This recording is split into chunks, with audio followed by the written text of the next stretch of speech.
এক দফার আন্দোলন হাসিনা হটাও আন্দোলনে পরিণত হয়েছিল। অনেক ত্যাগ তিতিক্ষার বিনিময়ে আমরা একটা স্বাধীন দেশ পেয়েছি। তরুণ নেতা, এখন আর তরুণ না, তখন হয়তো তরুণ ছিল, একজন যোগ্য মানুষকে পেয়েছিলেন নেতা হিসাবে। কিন্তু আরো বেশি দিন ক্ষমতায় থাকার আয়াস ব্যক্ত করেছেন। ছাত্রদেরকে যারা কোটা আন্দোলন দিয়ে শুরু করেছে এবং শেখ হাসিনার দুঃশাসনের ফলেই এই কোটা আন্দোলন এক দফার আন্দোলন হাসিনা হটাও আন্দোলনে পরিণত হয়েছিল।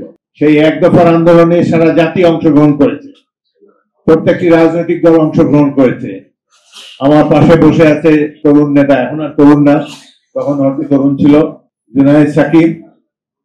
তিনিও বলিষ্ঠ ভূমিকা রেখেছেন এই আন্দোলনে। এই ধরনের আরো অনেক নেতা, আমার দল বিএনপি চরমভাবে নির্যাতিত হয়েছে।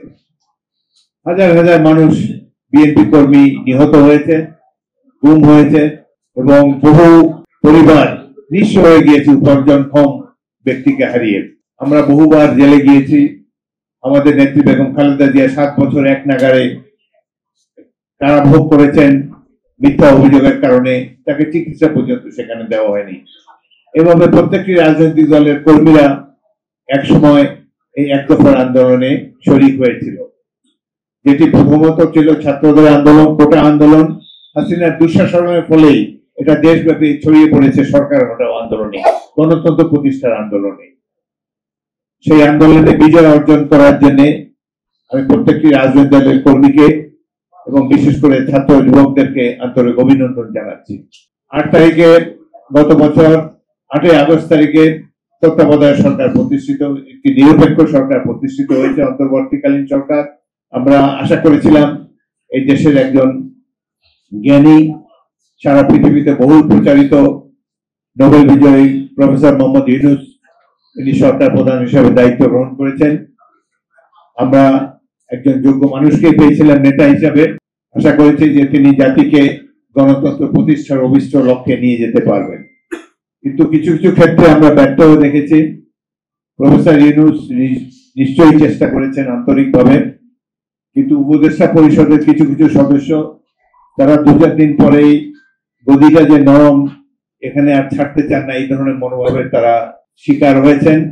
কেউ কেউ 5 বছর, কেউ কেউ আরো বেশি দিন ক্ষমতায় থাকার আয়াস ব্যক্ত করেছেন। এটি আমরা কারো কাছ থেকে আশা করিনি।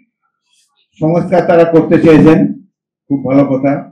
সংস্কার, এমন এমন সংস্কার আমরা চাই যেগুলো সত্যিকারের জনকল্যাণে ভূমিকা রাখবে। সংবিধান সংশোধন করা, এটি কেবলমাত্র নির্বাচিত প্রতিনিধি, গণপ্রতিনিধিদের কাজ।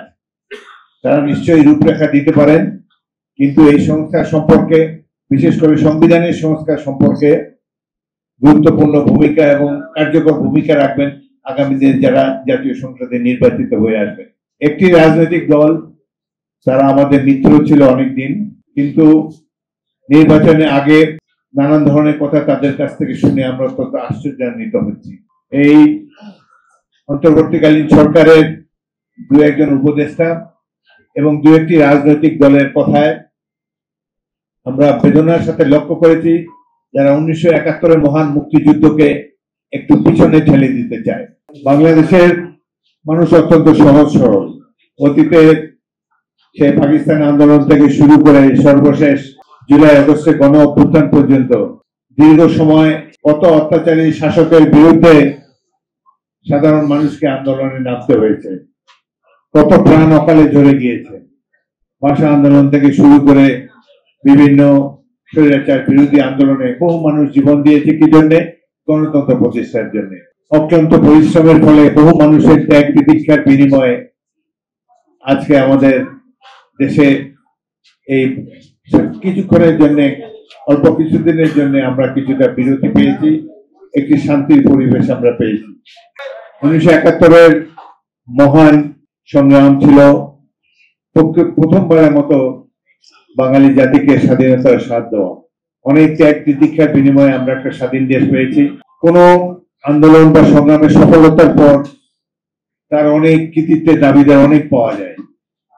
যারা আন্দোলন সংগ্রামের ধারে কাছে কখনো ছিল না, শান্ত পরিবেশ পেলে বিজয়ের পর মুহূর্তে তারা এসে পাদপ্রদীপের আলোয় আবির্ভূত হন এবং নিজেদের নানা ধরনের কল্পকাহিনীর অবতারণা করেন।